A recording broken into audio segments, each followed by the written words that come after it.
Hello movie lovers, welcome to my channel.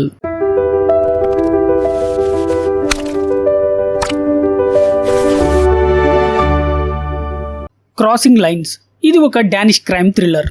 ఈ movie already హెలివిజన్ అనే పేరుతో ఏప్రిల్ 3, 2025 లో డెన్మార్క్ లో రిలీజ్ అయింది. ఇక ఈ మూవీని వరల్డ్ వైడ్ గా ఓటీటీలో రిలీజ్ చేయడం కోసం ఈ మూవీ పేరుని క్రాసింగ్ లైన్స్ గా మార్చారు. ఈ మూవీ జూన్ 24 లో ప్రైమ్ వీడియోలో స్ట్రీమింగ్ వచ్చింది. ఇప్పుడు ఈ సినిమాకి తెలుగు, తమిళ్, హిందీ ఆడియోని యాడ్ చేశారు. అయితే ఈ మూవీ నిజంగానే చూడదగ్గ థ్రిల్లరా లేక స్లో బర్న్ అనిపిస్తుందా, చివరి వరకు ఎలాంటి సస్పెన్స్ మెయింటైన్ చేసింది, ఇవన్నీ మన రివ్యూలో చూద్దాం. ముందుగా ఈ మూవీ గురించి నా ఒపీనియన్ చెప్పాలంటే, క్రాసింగ్ లైన్స్ అనేది కమర్షియల్ యాక్షన్ మూవీ కాదు. ఇది పూర్తిగా intense crime drama plus slow burn thriller. ఈ సినిమాలో ప్రతి సీన్ కు ఒక పర్పస్ ఉంటుంది. కథ స్లోగా స్టార్ట్ అయినా ఒక్కో క్లూ బయటపడే కొద్దీ ఇంట్రెస్ట్ పెరుగుతుంది. ముఖ్యంగా లాస్ట్ 20 minutes లో వచ్చే రివీల్స్ చాలా బాగుంటాయి. యాక్షన్ కూడా ఎక్కువ ఉండదు. వచ్చిన ప్రతి ఫైట్ చాలా రియలిస్టిక్ గా ఉంటుంది. సినిమాలో మొత్తం చాలా డార్క్ టోన్ ఉంటుంది. అందుకే థ్రిల్లర్ ఫీల్ బాగా వర్కౌట్ అయింది. ఇక ఫ్యామిలీతో చూడొచ్చా అంటే, ఈ మూవీలో ఎక్కువ వైలెన్స్, క్రైమ్, కొన్ని రఫ్ సీన్స్ ఉంటాయి. అందుకే ఫ్యామిలీతో కాకుండా ఒంటరిగా చూడడం బెటర్. ఈ మూవీ స్టోరీ విషయానికి వస్తే, కథలో హీరో ఒకప్పుడు క్రిమినల్ ప్రపంచానికి దగ్గరగా ఉండేవాడు. అయితే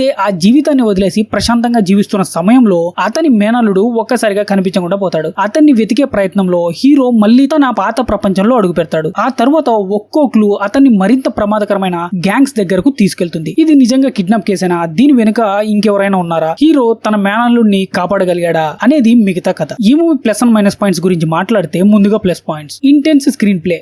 మూవీ సింపుల్ గా స్టార్ట్ అయినా కానీ తర్వాత వచ్చే ట్విస్ట్లు కథని ఇంకో లెవెల్ కి తీసుకెళ్తాయి. Hero performance. హీరో చాలా నేచురల్ గా నటించాడు. ఎమోషన్స్ అయినా యాక్షన్ అయినా ప్రతి సీన్ లో బాగా నటించాడని చెప్పాలి. సినిమాటోగ్రఫీ చాలా బాగుంటుంది. బ్యాక్గ్రౌండ్ స్కోర్ చాలా లౌడ్ గా ఉండదు, కానీ అవసరమైన చోట టెన్షన్ ని బాగా పెంచుతుంది. ఇక క్లైమాక్స్. ఈ సినిమా మొత్తం చూసిన తర్వాత క్లైమాక్స్ చాలా సాటిస్ఫైయింగ్ గా అనిపిస్తుంది. చివరి రివీల్ బాగానే వర్కౌట్ అయింది. ఇక minus points. Slow first half, action కొంచెం తక్కువగా ఉంటుంది, కొన్ని పాత్రలకు తక్కువ స్క్రీన్ టైం ఉంటుంది. ఇక ఫైనల్ వర్డిక్ట్ ఏంటంటే, మొత్తానికి క్రాసింగ్ లైన్స్ ఒక మంచి డార్క్ క్రైమ్ థ్రిల్లర్. ఇది ప్రతి ఒక్కరికి నచ్చే సినిమా కాదు, కానీ crime investigation, realistic action, slow burn thriller ఇష్టపడే వాళ్ళకు మాత్రం మంచి చాయిస్. ప్రైమ్ వీడియోలో తెలుగు ఆడియోతో ఉంది కాబట్టి ఒకసారి తప్పకుండా ట్రై చేయండి. ఇక ఈ మూవీకి నేనిచ్చే రేటింగ్ 3.5 out of 5. ఇది కేవలం నా ఒపీనియన్ మాత్రమే. ఇక ఈ మూవీని మీరు చూసుంటే మీకు ఎలా అనిపించిందో మీ అభిప్రాయాన్ని కామెంట్ సెక్షన్ లో తెలియజేయండి. ఈ వీడియో నచ్చినట్లయితే ఒక లైక్ చేసి, మరిన్ని మంచి మంచి కంటెంట్ వీడియోస్ కోసం మా ఛానల్ ని సబ్స్క్రైబ్ చేసి పక్కన ఉన్న బెల్ ఐకాన్ ని యాక్టివేట్ చేసుకోండి. Thank you for watching. జై హింద్.